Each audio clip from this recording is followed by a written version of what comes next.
Hello friends, welcome to asamrozgar.com. তো আজি অকণমান কথা পাতিবলৈ আহিছোঁ য'ত আমাৰ 8 মাৰ্চ তাৰিখে আমাৰ APSC জুনিয়ৰ ইঞ্জিনিয়াৰ ফিচাৰী ডিপাৰ্টমেণ্টত এক্সাম হ'ব। নিশ্চয় আপোনালোকে প্ৰিপাৰেশ্যন কৰি আছে আৰু কেইদিন আগতে পাব্লিক হেল্থতো জুনিয়ৰ ইঞ্জিনিয়াৰ এক্সাম হৈ গ'ল। আশা কৰোঁ চবৰে ভালে হৈছে। তো এইটো ভিডিঅ'ত অলপ চাম কেনেকুৱা টাফ হ'ব লাগে এক্সামটো, সেইটো অকণমান চাম। আৰু যিদিনা এক্সাম হ'ব 8 মাৰ্চ সেইদিনা ৰাতি আমি এনালাইজ কৰিম কিমান কাট অফ যাব পাৰে। এতিয়া অকণমান চাম কিমান টাফ হ'ব লাগে বা কিমান কাট অফ মেবি যাব লাগে, অকণমান এনেই চাম। এইটো আমি কুৱেশ্যন চোৱা নাই আজি বাৰু 3 মাৰ্চ। তো আজি খালি জাষ্ট আমি চাম কিমান হ'ব পাৰে, এইটো অলপ আইডিয়াটো ল'ম খালি।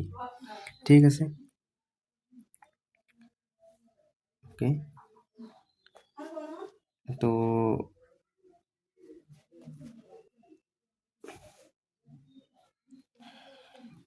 ফাৰ্ষ্টত আমি ইয়াতে চাম। আমাৰ ইয়াতে টোটেল পোষ্ট হ'ল 32টা। অনলি 32টা পোষ্ট আছে, য'ত আমাৰ অ'পেন কেটেগৰীত 13টা আছে আৰু 4টাতো ৰিজাৰ্ভেশ্যন ফৰ ওমেন থাকিব। OBCত 9টা আছে। তাৰপিছত আমাৰ OBC MOBC ডি ট্ৰাইবত এটা আছে, SCত 3টা, ST প্লেনত 3টা, ST হিলত 3টা আৰু তাৰ ভিতৰত ওমেনৰ বাবেতো ৰিজাৰ্ভেশ্যন আছে। সেইটো কিমান হ'ব পাৰে অকণমান আমি ডিটেইলছত চাম। ঠিক আছে, আপোনালোকে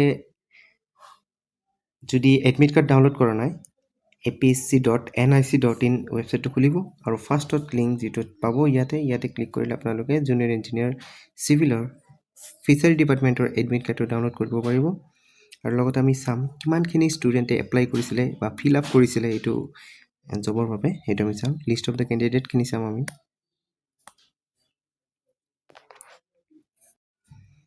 তো চাওঁ,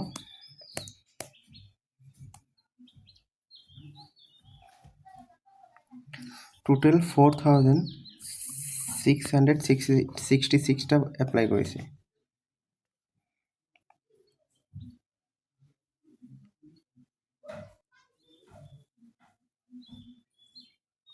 অ'কে,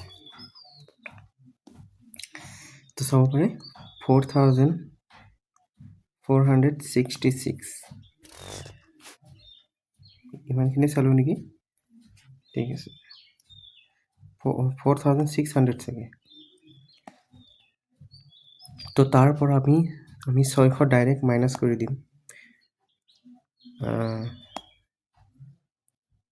কাৰণ PWDত পাইছে। তাৰপিছত কি কয়, ৱাটাৰ ৰিচাৰ্চত কিছুমানে গৈছে, কিছুমানে বেছিকৈ এক্সাম দিছে, কিছুমানে এক্সাম দিব নাযায়। তো কি কৰিম এতিয়া আমি টোটেল পোষ্ট কিমান ধৰিম, আমি 3,500 যদি আমি ধৰোঁ এক্সামটো দিব, তেতিয়াহ'লেও আমাৰ কাট অফটো বেছি যাব আৰু এক্সামটো টাফো আহিব। তো মই আগতে এটা আন্দাজ কৰি দিওঁ যে সেইটো হিচাপে আপোনালোকে এক্সামত লিখিব আৰু নেগেটিভ ইমান নিলিখিব। যদি আপোনাৰ 50-50 চান্স আছে তেতিয়াহে নেগেটিভ দিব, নহ'লে নিদিব। তো মই কিমানখিনি মাৰ্ক আপুনি এটেম্প কৰিলে ফিচাৰী ডিপাৰ্টমেণ্টত জবটো পাব, সেইটো মই এটা লামচাম কৈ দি আছোঁ। 1 ছেকেণ্ড হ'ব। ঠিক আছে, তো অ'পেন কেটেগৰীত যদি আপুনি এইটো ফাইনেলৰ, মই একদম ফাইনেল লিখিম হা, ফাইনেল আপুনি জব পোৱাৰ যিটো মাৰ্ক সেইটো ডিভিৰ কাৰণে নহয়, একদম ফাইনেল। যদি অ'পেন কেটেগৰীত আপুনি 120 মিনিমাম 120 আপোনাৰ লাগিব অ'পেন কেটেগৰীত। অ'কে, আৰু ফিমেলৰো লাগিব আপোনাৰ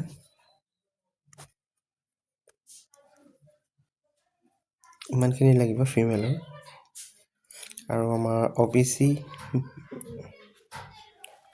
এইটো মেল, এইটো female, male female male female male female male female male female ঠিক আছে। আৰু আমাৰ OBCৰ কাৰণে আপোনাৰ মিনিমাম আপোনাৰ মাৰ্ক কিমান থাকিব লাগিব 107 আৰু ওমেনৰ বাবে আপোনাৰ লাগিব 90 আৰু টি টাইপছৰ বাবে আপোনালোকৰ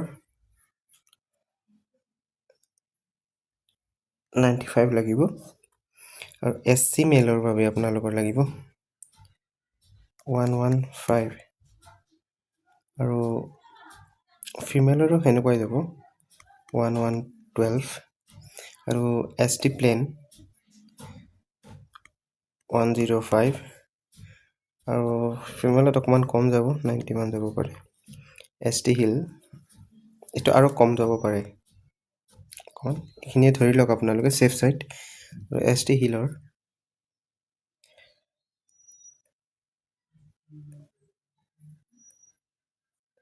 90 মেল আৰু 77 ফিমেলৰ। তো এইখিনি যদি আপোনালোকে যদি এটেম্প কৰে তো আপোনালোকে ছেফ ছাইডত থাকিব ফৰ ফাইনেল জবৰ বাবে। ঠিক আছে, তো ভিডিঅ'টো কেনেকুৱা পালে জনাব। তো একচুৱেলি ডাইৰেক্ট ক'ব নোৱাৰি, এইটো মই ছেফ ছাইডৰ বাবে কৈছোঁ। এক্সাম যিদিনা হ'ব 8 মাৰ্চত, তেতিয়া আমি ভালকৈ এনালাইজ কৰিম কুৱেশ্যন টাফ আহিছে নে ইজি আহিছে, সেইটো হিচাপে মই এটা এক্সপেক্টেড এটা ভিডিঅ' বনাম। সেই ভিডিঅ'টো আপোনালোকে চাই ল'ব। ঠিক আছে, কিবা থাকিলে কমেণ্টত নিশ্চয় জনাব। ধন্যবাদ।